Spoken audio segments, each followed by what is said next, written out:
사도행전 9장 10절부터 19절 말씀입니다. 제가 앉아 읽고 여러분들이 앉아 읽고 하여서 우리 교독하도록 하겠습니다. 그때에 다메섹에 아나니아라 하는 제자가 있더니 주께서 환상 중에 불러 이르시되 아나니아야 하시거늘 대답하되 주여 내가 여기 있나이다 하니 주께서 이르시되 일어나 직가라 하는 거리로 가서 유다의 집에서 다소 사람 사울이라 하는 사람을 찾으라. 그가 기도하는 중이니라.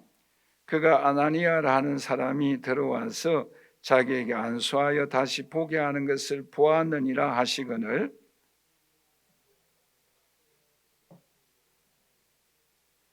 주여 이 사람에 대하여 내가 여러 사람에게 듣사온즉 그가 예루살렘에서 주의 성도에게 적지 않은 해를 끼쳤다 하더니 여기서도 주의 이름을 부르는 모든 사람을 결박할 권한을 대제사장들에게서 받았나이다 하거늘 가라 이 사람은 내 이름을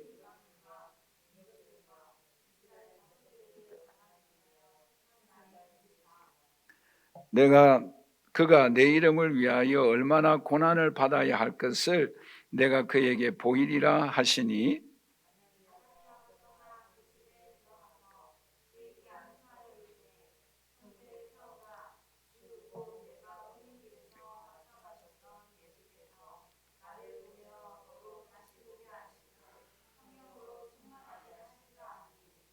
즉시 사울의 눈에서 비늘 같은 것이 벗어져 다시 보게 된지라 일어나 세례를 받고 음식을 먹음에 강건하여 지니라. 아멘. 여러분 혹시 마크 맨슨이 쓴 신경 끄기의 기술이라는 책을 보신 적이 있습니까? 그 책을 다 소개할 수는 없고 그 책 중에 이런 내용이 나옵니다. 미국에 슈퍼마켓이 있어서요. 그런데 계산대 앞에서 어느 한 할머니가 카운트 보는 직원과 싸우고 있는 장면이 내용으로 기록되어져 있습니다. 왜 싸우는가 하면은 계산을 하고 그 돈을 지불해야 되잖아요. 그런데 이 할머니가 무엇을 제출하는가 하면은 할인 쿠폰을 제출합니다. 그 할인 쿠폰을 가지고 할인을 시켜달라라는 거지요. 그런데 그 직원은 그 할인 쿠폰을 사용할 수 없다라고 말하는 거예요. 그러니까 이 할머니가 고함을 지르면서 왜 이 할인 쿠폰이 할인이 되지 않는가 막 싸우고 있는 거예요. 그런데 막상 그 할인 쿠폰은 얼마짜리인가 하면은 30센트였어요.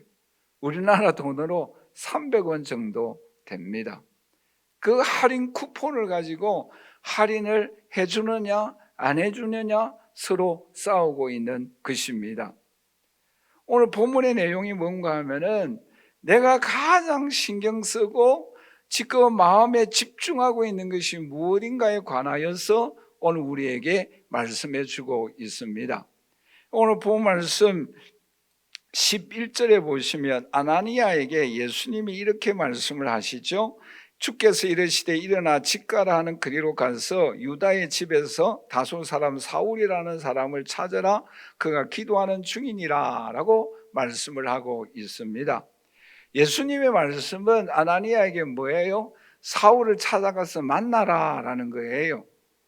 그런데 이 아나니아가 지금 할인 쿠폰 30센트에 집중하고 있는 생각이 뭔가 하면은 오늘 본 말씀에 13절, 14절 내용의 말씀이죠. 우리 한번 다 같이 읽어보도록 하겠습니다.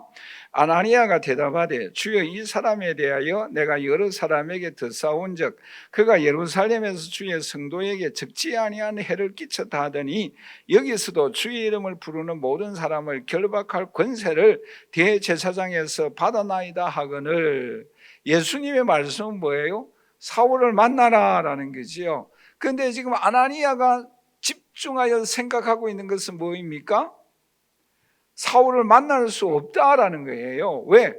사울은 지금 서대반 집사님을 순교의 제물로 드리는데 앞잡이였어요. 뿐만 아니라 예루살렘에서도 예수 믿는 사람을 핍박하였어요. 그런데 오늘은 다메섹까지 와서 예수님을 믿는 사람들을 핍박하고 옥에 가두기 위하여 왔어요. 그런데 사실은 이 아나니아가 잡혀갈 1호 대상인지도 몰라요. 왜요? 예수님을 믿기 때문에. 그렇기 때문에 이 아나니아의 생각 속에는 사울은 뭐예요? 절대 만날 수가 없다. 만나면 나를 핍박할 것이고 예루살렘에 끌고 가서 옥에 가둘 것이다. 그러므로 이 아나니아의 생각 속에는 쿠폰 30센터에 집중하고 있는 할머니와 같이 나는 절대로 사울을 만나서는 안 된다. 사울을 만나면 큰일 난다. 사울을 피하여야 한다. 이 생각이 온통 정신적으로 집중되어져 있었어요. 그런데 그럴 때에 또 하나님께서 뭐라고 말씀하시는가 하면은 오늘 본 말씀 15절과 16절 말씀인데 우리 한번 다 같이 읽어보도록 하겠습니다. 주께서 이르시되 가라, 이 사람은 내 이름을 이방인과 임금들과 이스라엘 자손들에게 전하기 위하여 택한 나의 그릇이라. 그가 내 이름을 위하여 얼마나 고난을 받아야 할 것을 내가 그에게 보이리라 하시니. 예수님이 말씀하시는 거예요. 뭐라고 말씀하십니까? 사울은 나의 택한 그릇이다라는 거예요. 그리고 그뿐만 아니라 그는 복음을 위하여 많은 고난을 받아야 한다라고 말씀을 하고 있습니다. 말하자면 하나님의 큰 그림을 보여준 거예요. 그러니까 이 아나니아가 어떻게 대답하는가 하면은 오늘 본 말씀 17절인데 우리 한번 다 같이 읽어보도록 하겠습니다. 아나니아가 떠나 그 집에 들어가서 그에게 안수하여 이르되 라고 말씀을 하고 있습니다. 즉 아나니아가 어떻게 했어요? 순종했어요. 여러분 성경에 보시면 이런 내용들이 가끔 나오죠. 여러분 예수님께 세례를 베푼 사람이 누구입니까? 세례 요한이잖아요. 세례 요한이 예수님께 그 세례를 베풀기 위하여 예수님이 세례 요한에게 나에게 세례를 베풀어 달라고 하였을 때 뭐라고 말씀하시는가 하면은 요한이 나는 내가 예수님께 세례를 받아야 되는데 내가 어떻게 예수님께 세례를 베풀 수 있습니까? 거절하였어요. 이게 자기의 생각이에요. 할머니 생각 속에 쿠폰 30센트 할인해 달라고 자기의 주장을 끊임없이 주장을 합니다. 근데 예수님 뭐라고 말씀하는가 하면 마태복음 3장 15절에 이렇게 말씀을 하고 있죠. 허락하라. 이와 같이 하여 모든 의를 이루는 것이 합당하다라고 말씀합니다. 이 말씀을 듣고 난 이후에 세례 요한이 예수님께 세례를 베푸는 거예요. 이와 비슷한 또 한 사람이 구약에 나오지요. 여러분 모세를 생각해 보세요. 모세에게 하나님이 뭐라고 말씀하고 있습니까?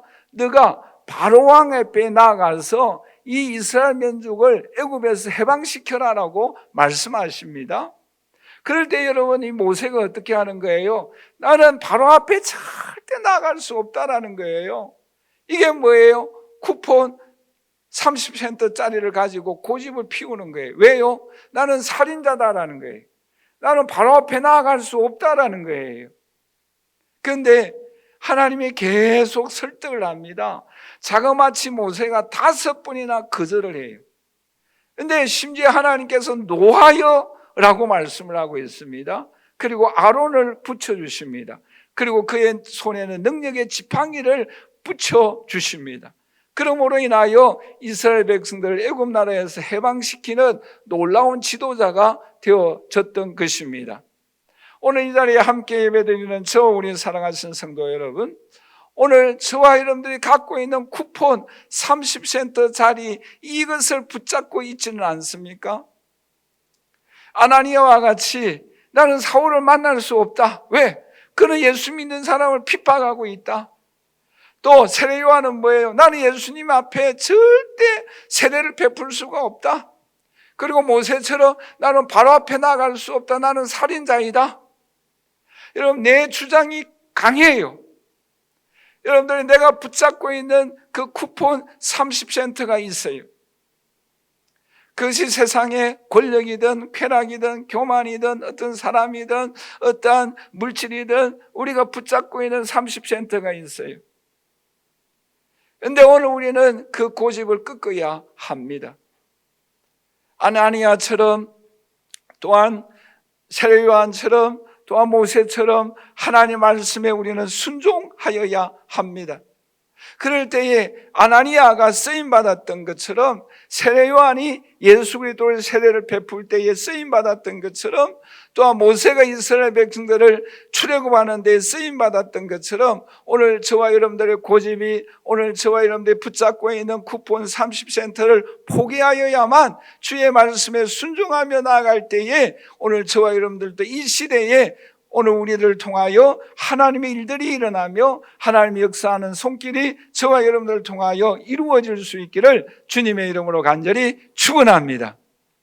자, 그러면 이 아나니아는 어떻게 하여 하나님 앞에 쓰임을 받았는가? 두 가지 면을 우리가 함께 살펴보고자 합니다. 우리 한번 다 같이 따라서 할까요? 아나니아는 평소에 신앙이 좋았다. 여러분, 아나니아의 이름의 뜻이 참 좋아요. 우리 한번 다 같이 따라서 하십시다. 여호와는 은혜로우시다. 그게 아나니아 이름의 뜻이에요. 그런데 이 아나니아의 평소의 신앙이 크게 두 가지입니다. 사도행전 22장 12절 말씀을 우리 한번 다 같이 읽어보도록 하겠습니다. 율법에 따라 경건한 사람으로 거기 사는 모든 유대인들에게 칭찬을 듣는 아나니아라 하는 이가 라고 말씀을 하고 있습니다. 여러분, 아나니아가 신앙이 어떤 면에서 좋았는가? 하나님 앞에서는 경건한 사람이었어요.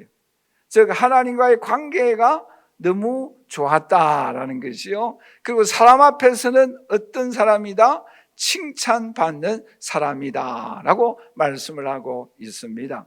자, 그러면 이 아나니아가 하나님 앞에 어떻게 경건한 삶을 살아갔는가? 여러분, 오늘 본 말씀해 보시면 10절 말씀인데 우리 한번 다 같이 읽어보도록 할까요? 그때에 다마섹에 아나니아라는 제자가 있더니 주께서 환상 중에 불러 이르시되, 그러니까 환상 중에 예수님이 찾아가셨다라는 거지요. 즉 환상 중에라는 것은 무엇을 하였다라는 거예요? 다 같이 따라서 하십시다. 기도하였다. 그러니까 이 아나니아는 어떤 삶을 살아갔습니까? 하나님 앞에 기도하는 삶을 살아갔다라는 사실을 여기서 오늘 우리에게 말씀을 하고 있습니다. 그런데 우리가 이 하나님과의 관계에 있어서 경건한 삶을 살아가기 위하여서는, 또 하나님의 찾아오심과 역사하는 손길을 경험하기 위하여서는 아나니아처럼 오늘 저와 여러분들이 기도하는 주의 자녀들이 되시기를 주님의 이름으로 간절히 축원합니다. 여러분, 우리가 잘 아는 히스기야 왕을 한번 생각해 보세요. 히스기야 왕에게 큰 어려움이 부딪혔어요. 그 어려움은 무엇인가 하면은 아수르 군대 18만 5천 명이 찾아온 거예요. 군대들이 찾아왔어요. 그러한 나라의 위기에 처하였을 때에 이 히스기야 왕은 어떻게 하였는가? 이사야 37장 1절 말씀해 보시면 이렇게 말씀을 하고 있죠. 우리 한번 다 같이 읽어보도록 할까요? 히스기야 왕이 듣고 자기 옷을 찢고 굵은 베옷을 입고 여호와의 전으로 갔고 라고 말씀을 하고 있습니다. 3절에 보시면 아이를 낳으려고 하지만 해산에 힘이 없다라고 고백하고 있습니다. 여러분, 18만 5천 명 도저히 이길 수가 없어요. 오늘 우리들 앞에도 18만 5천 명이 있지 않습니까? 건강의 어려움이든지 물질의 어려움이든지 또한 우리가 사람과의 관계에서 어려움이든지 이러한 어려움들이 오늘 우리에게 다 있다라는 거예요. 그 18만 5천 명이에요. 내 힘으로 해결할 수가 없어요. 그럴 때 히스기야 왕은 어떻게 했어요? 하나님의 전에 올라갔어요. 아이를 낳으려고 하지만 해산할 힘이 없어요. 이 문제를 해결해야 되는데, 이 소원이 이루어져야 되는데 나에게는 힘이 없어요. 그럴 때에 이 히스기야 왕처럼 오늘 저와 여러분들도 하나님의 전으로 올라와서 하나님 앞에 기도하는 저와 여러분들이 되시기를 주님의 이름으로 간절히 축원합니다. 여러분, 그럴 때에 이 히스기야 왕에게 유다 나라에 어떤 은혜를 베풀어 주셨는가 하면은 이사야 37장 36절에 우리 한번 다 같이 읽어보도록 하겠습니다. 여호와의 사자가 나가서 아수르 진중에서 18만 5천인을 쳤으므로 아침에 일찍 일어나나 본적 시체뿐이었다라고 말씀을 하고 있습니다. 누가 나아갔어요? 여호와의 사자가 나아가서 18만 5천 명을 깨끗하게 해결해 주셨어요. 오늘 이 자리에 함께 예배드리는 우리 사랑하신 성도 여러분, 오늘 이 아나니아처럼 사울을 도저히 만날 수가 없어요. 왜요? 자기 자신이 1호 대상자예요. 사울이 예수 믿는 이 아나니아를 잡아 예루살렘에 가서 옥에 가둘 수도 있습니다. 히스기야 왕처럼 18만 5천 명이 우리 앞에 있어요. 우리의 힘으로 해결할 수가 없어요. 그럴 때 오늘 저와 여러분들도 하나님 앞에 나아가 기도하십시다. 그럴 때 하나님께서 역사하여 주실 줄 믿습니다. 그러므로 이 아나니아는 하나님 앞에 경건한 삶을 살아갔던 것입니다. 여러분, 미국의 유명한 에이브라함 링컨을 우리는 잘 아시지 않습니까? 어떻게 하여서 이 링컨이 유명한 대통령이 되어질 수 있었습니까? 여러분, 우리나라 나이로 9살 때 그의 어머니까지 세상을 떠났어요. 고아가 되어졌어요. 그런데 그의 어머니가 이 어린 9세된 이 링컨에게 준 마지막 선물이 뭔가 하면 성경이에요. 그 성경을 주면서 마지막으로 남긴 유언이 이런 내용의 말이에요. 내 부모로부터, 그러니까 링컨의 이 어머니도 내 부모로부터 성경을 물려받았어요. 그런데 이것이 나에게 보배였단다. 그런데 이 성경을 또한 링컨 내 사랑하는 아들에게 물려주게 되어 너무나 기쁘다. 이 성경의 말씀대로 살아가라.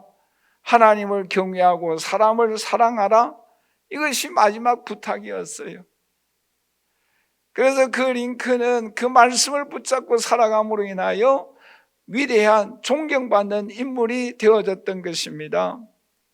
오늘 이 자리에 함께 예배드리는 저와 우리 사랑하신 성도 여러분, 오늘 저와 여러분들도 이 아나니아와 같이 링컨과 같이 또한 앞서간 히스기야 왕과 같이 주님 앞에 경건하게 기도하며 말씀에 따라감으로 인하여서 하나님이 찾아와 주시고 만나 주시고 역사하여 주시는 은총과 축복의 손길을 경험하는 오늘 저와 여러분들이 되시기를 주님의 이름으로 간절히 축원합니다. 뿐만 아니라 이 아나니아는 칭찬받는 인물이었습니다. 여러분, 오늘 우리들은 하나님을 경외할 뿐만 아니라 우리는 주위의 사람들로부터 칭찬을, 인정을 받아야 합니다. 여러분, 1983년도에 노벨 물리학상을 받은 찬드라 세카르라는 사람이 있습니다. 이 사람은 인도계 미국인입니다. 이 사람이 1947년 위스콘신 천재연구소에서 일하고 있었어요. 그런데 어느 날 시카고 대학에서 전화가 왔어요. 겨울 방학 동안에 우리 학교에 와서 강의 좀 해달라는 연락이 왔습니다. 흔쾌히 승낙을 했어요. 그런데 얼마 후에 다시 시카고 대학에서 연락이 왔어요. 죄송합니다. 수강생들이 너무 적어서 그 강의가 취소되어졌습니다. 몇 명이 등록했습니까? 2명이에요. 그래서 이 강의가 취소되었습니다. 그럴 때 이 찬드라 세카르 박사는 2명이도 괜찮습니다. 제가 가서 강의를 하겠습니다. 그런데 이분이 열심을 다해서 강의를 했어요. 비록 2사람이지만 열심히 차를 몰고 그 2사람 앞에 성의껏 강의를 했습니다. 그 겨울방학 특강의 내용이 뭔가 하면은 고급 물리학이라는 그런 과목이었어요. 그런데 그 2명이 나중에 어떻게 되어지는가 하면은 10년이 지나고 난 1957년도에 노벨 문학상을 이 두 사람이 공동으로 수상을 했어요. 근데 그 사람이 누구인가 하면은 중국계 미국인이었어요. 양전잉이라는 사람과 지정다오라는 사람이에요. 근데 이 사람이 노벨 물리학상을 수상하고 소감으로 어떻게 말하는가 하면은 단 한마디였어요. 우리가 이 노벨상을 수상하게 되어진 것은 우리 선생님이 10년 전에 강의한 그 강의 덕분이었다라고 고백하였어요. 오늘 이 자리에 함께 예배드리는 저 우리 사랑하신 성도 여러분, 오늘 저와 여러분들도 위로는 하나님을 경외할 뿐만 아니라 작은 일이라고 한다 할지라도 이 세상에서 맡은 일에 최선을 다할 수 있는, 인정을 받을 수 있는 저와 여러분들이 되시기를 주님의 이름으로 간절히 축원합니다. 그럴 때 우리는 하나님 앞에 영광을 올릴 수가 있는 거예요. 여러분 생각해 보세요. 하나님의 말씀이 임할 때에 우리는 세 가지 반응이 나타날 수가 있습니다. 첫 번째 반응은 하나님의 말씀에 즉각적으로 순종할 때가 있어요. 비록 내가 고집 피웠던 쿠폰 30센트가 있었어요. 여러분 성경을 자세히 보세요. 순종한 사람들도 쿠폰 30센트가 다 있었습니다. 자기 고집이 있었어요. 자기가 주장하고 있는 사람 의견이 있었어요. 아나니아도 그렇죠. 세례 요한도 그렇죠. 뿐만 아니라 여러분 앞서간 신앙의 선배들을 생각해 보세요. 그런데 또 한 사람 바울을 생각해 보십시다. 바울이 선교 여행을 할 때에 사도행전 16장에 보면은 철저하게 그의 계획이 아시아로 가기 위하여 복음을 증거하기 위하여 준비하였어요. 철저한 준비를 하였습니다. 그러나 하나님께서 성령으로 어떻게 말씀하십니까? 사도행전 16장 6절에서 7절 말씀해 보시면 이렇게 말씀을 하고 있죠. 성령이 아시아에서 말씀을 전하지 못하게 하시거늘 그들이 블루기아와 갈라디아 땅으로 다녀가 무시아 앞에 이르러 비두니아로 가고자 애쓰되 예수의 영이 허락하지 아니하였어요. 그럴 때에 9절에서 10절 말씀해 보시면 밤에 환상이 바울에게 보이니 마게도냐 사람 하나가 서서 그에게 청하여 이르되 마게도냐로 건너와서 우리를 도우라 하거늘 바울이 그 환상을 보았을 때 우리가 곧 마게도냐로 떠나기로 힘쓰니라고 말씀하고 있습니다. 여러분 오늘 우리가 하나님 말씀대로 살아가야 되는데 우리의 고집이 있는 거예요. 우리의 생각이 있는 거예요. 우리의 계획이 있는 거예요. 사울은 절대 만날 수 없습니다. 또한 예수님께 세례를 베풀 수가 없습니다. 나는 아시아로 가야 합니다. 우리의 고집이 있어요. 우리의 생각이 있어요. 나는 그 사람을 만나야 하고 그 일을 해야 합니다. 그 일을 반드시 난 하고야 말겠습니다. 그런 우리가 그 30센트 쿠폰을 가지고 싸웠던 그 할머니처럼 우리의 고집이 있어요. 그런데 고집이 있는 것이 잘못된 것이 아니라 하나님 말씀이 임할 때에 그 고집을 끊고 하나님 말씀에 순종하는 것이 더 중요한 줄 믿습니다. 그럴 때 하나님께서 역사하시는 거예요. 성령이 역사하시고 말씀이 임하면 내 고집과 내 생각을 끊고 거기에 순종할 때에 하나님이 역사하여 주시고 은혜를 베풀어 주십니다. 모세를 생각해 보세요. 바울을 생각해 보세요. 다 자기의 생각이 있었어요. 자기의 계획이 있었습니다. 그런데 하나님의 말씀이 임하였을 때에 자기의 생각을 계획을 끊고 순종할 때에 하나님께서 귀하게 사용하여 주십니다. 우리는 이 확신을 가지고 하나님 말씀에 따라 살아가야 합니다. 그런데 이 자기의 고집을 처음에 끊지 못한 사람이 있어요. 매를 맞아서 고치는 사람이 있습니다. 누구예요? 요나입니다. 누구예요? 베드로예요. 여러분 요나는 자기 고집대로 어디에 갑니까? 니누의 성 아수르로 가서 복음을 전하여야 합니다. 그런데 이 요나는 어디로 갑니까? 다시스로 갑니다. 하나님의 말씀에 불순종하였어요. 그럴 때 뭐예요? 큰 풍랑이 일어나게 하였어요. 그리고 바닷물 속에 던져집니다. 물고기 배 속에 들어갑니다. 그곳에서 회개합니다. 그리고는 다시 기회를 주시는 거예요. 여러분, 오늘 저와 여러분들도 마찬가지입니다. 바울과 같이, 아나니아와 같이, 또한 세례요한 같이, 또 모세와 같이 내 생각을 끊고 하나님의 말씀에 순종하면은 하나님이 역사하여 주시는데, 이 요나와 같이 내 생각대로 끝까지 나가다가 풍랑을 맞고 역경을 만나고 어려운 문제를 부딪히고, 그러므로 인하여 물고기 배 속에 들어가는 고난과 아픔을 겪습니다. 그럴 때에 뭐합니까? 눈물로 회개하는 거예요. 물고기 배 속에서 금식하며 하나님 앞에 부르짖는 거예요.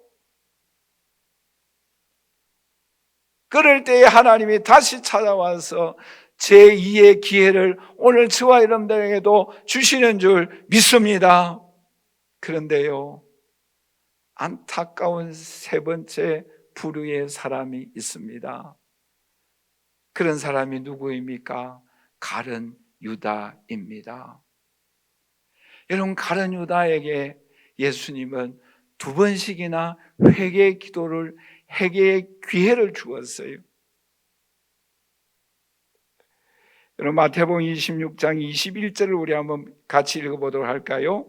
그들이 먹을 때에 이르시되 내가 진실로 너에게 이르노니 너희 중에 한 사람이 나를 팔리라라고 말씀하고 있습니다. 그럴 때 한 사람 한 사람이 다 예수님 주여 저입니까? 물어봅니다. 그런데 예수님이 이렇게 말씀하십니다.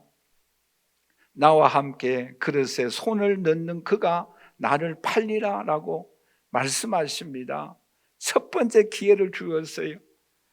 뿐만 아니라 2번째 기회도 주셨습니다. 예수께서 대답하시되 내가 떡 한 조각을 적셔다 주는 자가 그니라 라고 말씀하고 있습니다. 직접적으로 주셨어요. 그럼에도 불구하고 회개하지 아니하였어요. 주님은 오늘 우리에게 찾아오십니다. 그런데 끝까지 회개하지 아니하면은 결국에는 버림을 받게 되는 것입니다. 그런데 여러분, 중요한 단어 하나가 있어요. 마태복음 26장 25절 우리 한번 다 같이 읽어보도록 하겠습니다. 같이 읽겠습니다. 예수를 파는 유다가 대답하여 이르되 랍비여 나는 아니지요. 대답하시되 네가 말하였도다 하시니라. 기회를 주었잖아요. 근데 여러분, 여기서 주목하여야 할 단어가 무엇인지 아시겠어요? 다시 한번 보여주시겠습니까? 여러분, 이 내용을 읽어보면서 문제의 단어가 무엇이겠어요? 예? 문제의 단어가 뭐예요? 랍비어예요. 랍비어. 다른 제자들은 다 주여라고 말을 합니다. 그런데 이 가룟 유다는 뭐예요? 랍비어. 다른 제자들은 다 예수님을 주님으로 믿었어요. 그런데 이 가룟 유다만은 뭐예요? 랍비어, 선생으로만 예수님을 따라갔던 거예요. 여러분, 오늘 이 자리에 함께 예배드리는 저와 우리 사랑하시는 성도 여러분, 여기서 중요한 교훈을 발견해야 합니다. 오늘 저와 여러분들은 쿠폰 그 30센트를 가지고 겨우 300원짜리 가지고 고집을 피우다가 내 의견이 있는데 주님의 말씀이 임할 때에 변하여서 말씀에 따라 회개하고 순종할 때에 주님의 역사와 손길을 경험합니다. 그런데 그 예수 그리스도를 주여라고 주님으로 고백하지 아니하고 따르지 아니하면은 결국은 주님의 말씀이 임하였음에도 불구하고 회개의 기회를 주었음에도 불구하고 끝까지 회개하지 아니하고 예수님을 파는 거예요. 잘 기억해야 합니다. 여러분, 내가 좋아하는 쿠폰 그 300원짜리가 있어요. 내가 좋아하는 쿠폰 300원짜리 사람이 있어요. 일이 있어요. 직장이 있어요. 근데 그 300원짜리가 하나님의 뜻이 아니라고 한다면, 하나님의 말씀이 아니라고 한다면 우리는 그것을 버려야 합니다. 그런데 어떤 사람이 안 버립니까? 주여가 아니라 랍비여라고 고백하는 사람이에요. 여러분, 베드로도 예수님 모른다고 부인했어요. 그러나 주여라고 고백하였기 때문에 회개하였습니다. 그러나 가룟 유다는 주여가 아니라 랍비여이기 때문에 회개하지 아니했어요. 오늘 이 자리에 함께 예배드리는 저 우리 사랑하는 성도 여러분, 오늘 저와 여러분이 갖고 있는 쿠폰 300원짜리가 있어요. 내 생각, 내 고집, 내 계획이 있어요. 내가 좋아하는 일이 있어요. 사람이 있어요. 근데 말씀을 떠난다고 한다면 가감히 버리고 말씀에 따라 순종함으로 인하여 하나님의 손길과 역사를 경험하는 저와 여러분들이 되시기를 주님의 이름으로 간절히 축원합니다. 축원합니다. 마지막 두 번째로 오늘 본문에서 우리에게 교훈하고 있는 것이 무엇입니까? 우리 한번 다 같이 따라서 하십시다. 아나니아는 하나님 말씀에 순종하였다. 여러분, 앞에서도 말씀을 드린 바와 같이 오늘 본 말씀 13절과 14절을 우리 한번 다 같이 읽어보도록 할까요? 아나니아가 대답하되 주여, 이 사람에 대하여 내가 여러 사람에게 듣사온즉 그가 예루살렘에서 주의 성도에게 적지 않은 해를 끼쳤다 하더니 여기서도 주의 이름을 부르는 모든 사람을 결박한 고난을 대제사장들에게서 받아나이다 하거늘 이라고 말씀을 하고 있습니다. 그러니까 이 아나니아는 사울에 대하여 다 알고 있어요. 또 이 아나니아는 지금 예수 그리스도를 믿고 있습니다. 예수 믿는 사람들은 사울을 어떻게 하기 위하여 지금 여기 와 있습니까? 잡아다가 예루살렘에 오게 가두기 위하여 여기 와 있다라는 거예요. 그리고 이 다메섹에는 이미 유대인의 해당 34개가 있고 유대인들이 약 4만여 명이 살고 있습니다. 그 4만여 명 중에 그 1호 대상이 지금 아나니아이지 않겠어요? 그런데 내가 어떻게 사울에게 가겠습니까? 라는 거예요. 여러분, 그렇잖아요.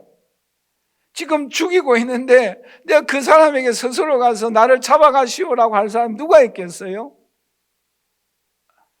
근데요, 어떻게 순종하는가 하면은 기가 막힌 장면이 나옵니다.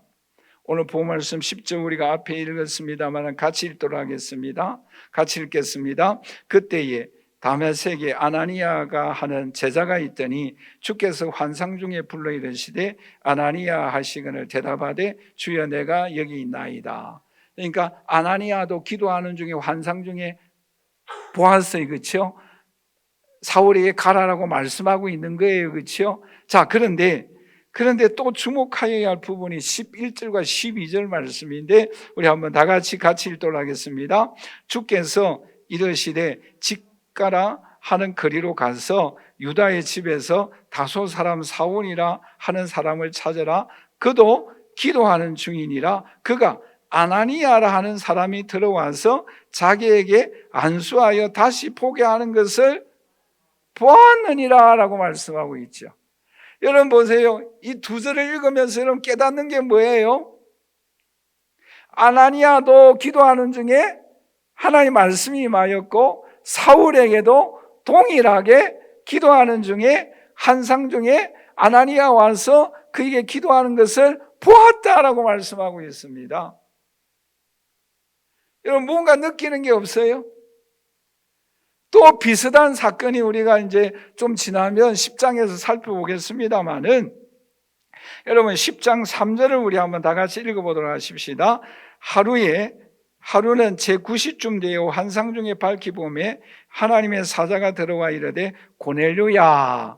고넬료를 부르시는 장면이 나오죠. 그런데 이 고넬료에게도 하나님께서 환상 중에 나타나셨어요. 그런데 사도행전 10장 9절에서 11절 말씀해 보시면 우리 한번 다 같이 읽어보도록 하겠습니다. 이튿날 그들이 길을 가다가 그 성에 가까이 갔을 그때에 베드로가 기도하려고 지붕에 올라가니 그 시각은 제6시더라. 그가 시장하여 먹고자 하며 사람들이 준비할 때에 황홀한 중에 하늘이 열리며 한 그릇이 내려오는 것을 보니라고 말씀을 하고 있습니다.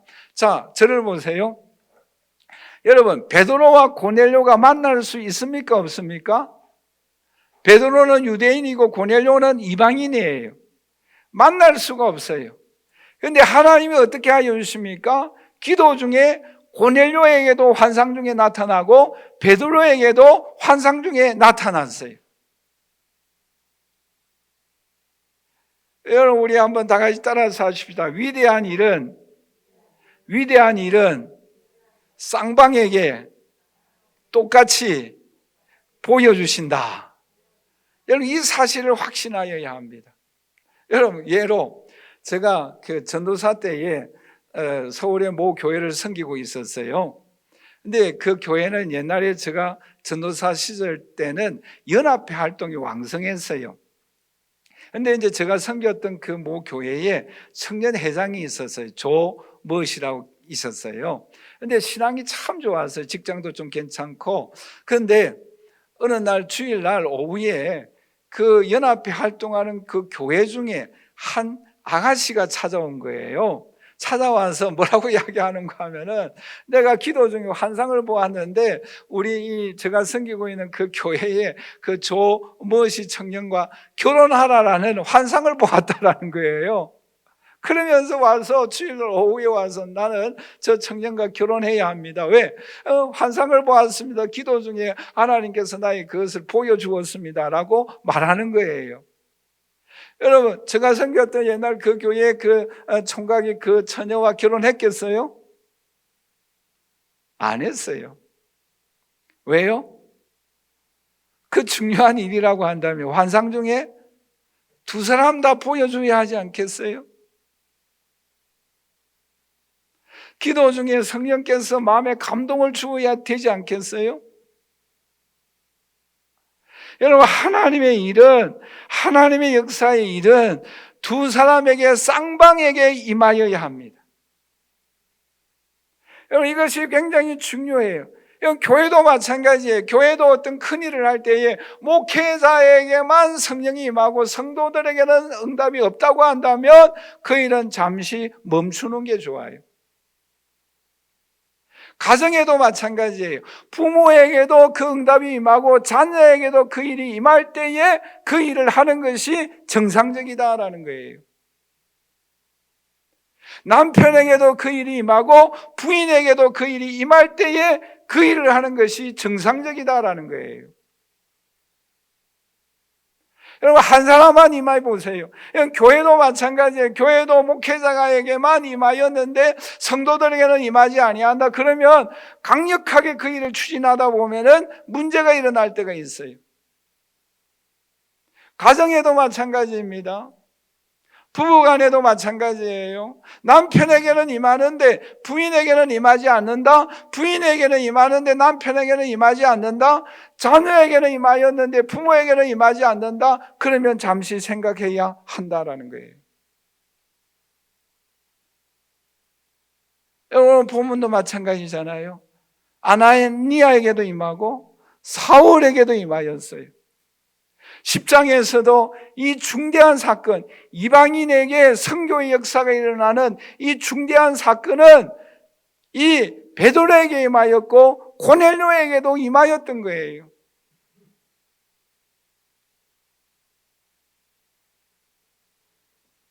여러분, 오늘 저와 여러분들이 이 땅을 살아가며 신앙생활할 때에 우리는 꼭 기억해야 합니다. 여러분, 쌍방이 임하였을 때에 그 쌍방이 임한 성령의 역사, 하나님의 말씀에 순종할 때에 하나님의 기적적인 역사가 일어나는 거예요. 여러분, 베드로와 고넬료가 어떻게 만날 수 있습니까? 이방인들은 지옥의 땔감으로 여겼던 고넬료예요. 베드로는 유대인에 관한 이 개념이 철저하게 박혀 있었던 사람이지 않습니까? 어떻게 만날 수가 있습니까? 쌍방인 성령이 임하였기 때문에, 순종하였기 때문에 역사가 일어나는 거예요. 오늘 저와 여러분들 꼭 기억해야 합니다. 우리 한번 다 같이 따라서 하십시다. 쌍방이 성령의 역사가 임하여야 한다. 그럴 때 순종하면 하나님의 역사가 임하는 거예요. 그래서 여러분, 이 아나니아가 어떻게 합니까? 오늘 본 말씀 17절에서 19절 말씀 우리 한번 다 같이 읽어보도록 하겠습니다.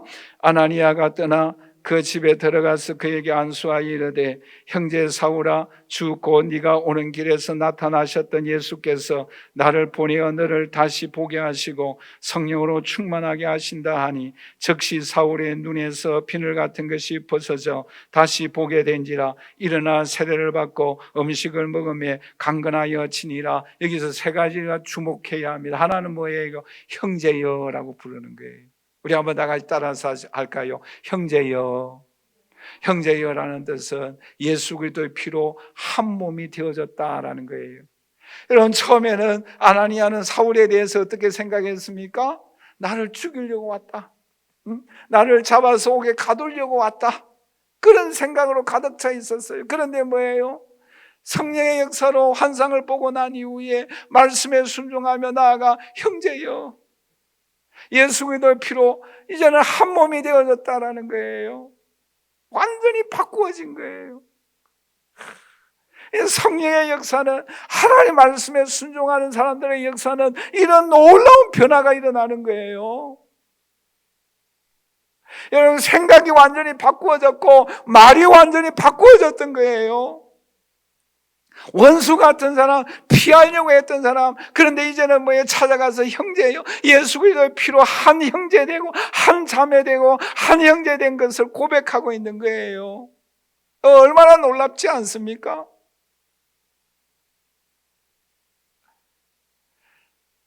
이것이 확신이 있는 성도들의 삶의 현장인 거예요. 뿐만 아니라 안수하였을 때 비늘이 벗겨졌어요. 이것은 무엇을 의미합니까? 옛 사람이 완전히 사라졌다라는 거예요. 누구에게? 사울에게. 예수를 핍박하는 사람이 사울이 옛날의 사람, 옛 모습이 다 벗겨진 거예요. 그리고 성령 충만했어요. 영권이 임하였어요. 능력이 임하였어요. 뿐만 아니라 다시 보았다라고 말씀하고 있지 않습니까? 물론 이 사울이 봉사가 되어졌어요. 실제적으로 육신의 눈이 어두워졌어요. 밝게 눈을 다시 뜬다라는 의미가 있는데 또 다른 영적인 의미가 있어요. 그 내용이 뭔가 하면은 우리 한번 다 같이 따라서 할까요? 위를 바라본다. 이 위를 바라보았어요.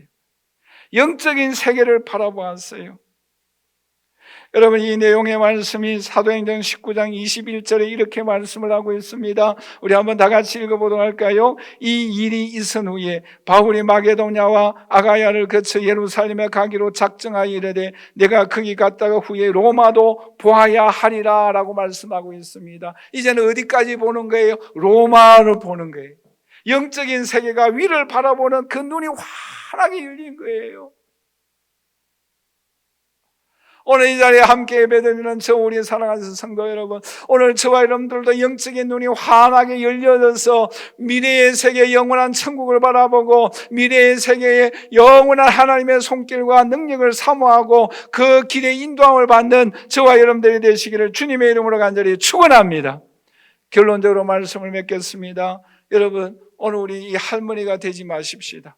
쿠폰 30센트를 가지고 고집 피우지 말고 말씀이 임하면 성령의 능력이 임할 때에 그 말씀에 따라 순종함으로 인하여 하나님의 역사와 하나님의 능력과 하나님의 일에 쓰임받는 저와 여러분들이 되셔서 하나님의 뜻을 이룩하는 데에 귀하게 쓰임받는 오늘 저와 여러분들이 되시기를 주님의 이름으로 간절히 축원합니다.